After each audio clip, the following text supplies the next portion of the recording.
மகப்பேறு மருத்துவமனையில தீயணைப்பு ஒத்திகை பார்த்த இந்த தீயணைப்பு வீரர்களுடைய செயல் பலரையுமே ஆச்சரியத்துல ஆழ்த்தியிருக்கு. பெண்களையும் குழந்தைகளையும் காப்பாற்றுற விதமா இந்த தீயணைப்பு வீரர்களுடைய செயல் இப்போ சமூக வலைத்தளங்கள்ல வைரலா பரவிட்டு இருக்கு. சென்னையில இருக்கக்கூடிய ராயபுரம்ல ஆர்எஸ்ஆர்எம் மகப்பேறு மருத்துவமனையில தினமும் 100க்கும் மேற்பட்ட கர்ப்பிணி பெண்கள் அங்க வந்து பிரசவம் பார்த்துட்டு போறாங்களே. அதே மாதிரி அவங்களுடைய உடல் நலம் சார்ந்த பல்வேறு பிரச்சனைகளுக்கு மருத்துவரை சந்திச்சு அதுக்கான தீர்வையும் கண்டுட்டு போறாங்க.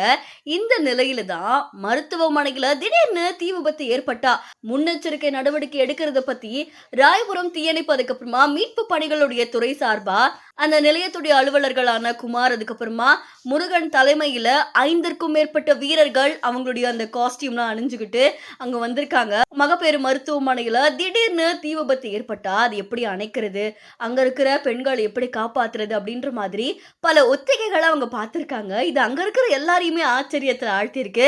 அண்ட் இந்த நிகழ்ச்சியில மருத்துவ கண்காணிப்பாளரான சாந்தி இளங்கோ, அதுக்கப்புறமா ஆர்எம்ஓ விஜயலட்சுமி, மருத்துவ பேராசிரியர்களான நிரஞ்சன், சந்திரசேகர், அதுக்கப்புறமா அங்க இருக்கக்கூடிய மருத்துவர்கள், செவிலியர்கள்னு நிறைய பேர் அதுல சேர்ந்துக்கிட்டாங்க. இந்த தீயணைப்பு ஒத்திகை நிகழ்ச்சி இப்போ சமூக வலைத்தளங்கள்ல வைரலா பரவிட்டு இருக்கு. இந்த ஒத்திகை நிகழ்ச்சியில ஆர்எம்ஓ விஜயலட்சுமி, அதுக்கப்புறமா பணியாளர்கள் தீய அணைச்சு ஒத்திகையை செஞ்சு காமிச்சிருக்காங்க.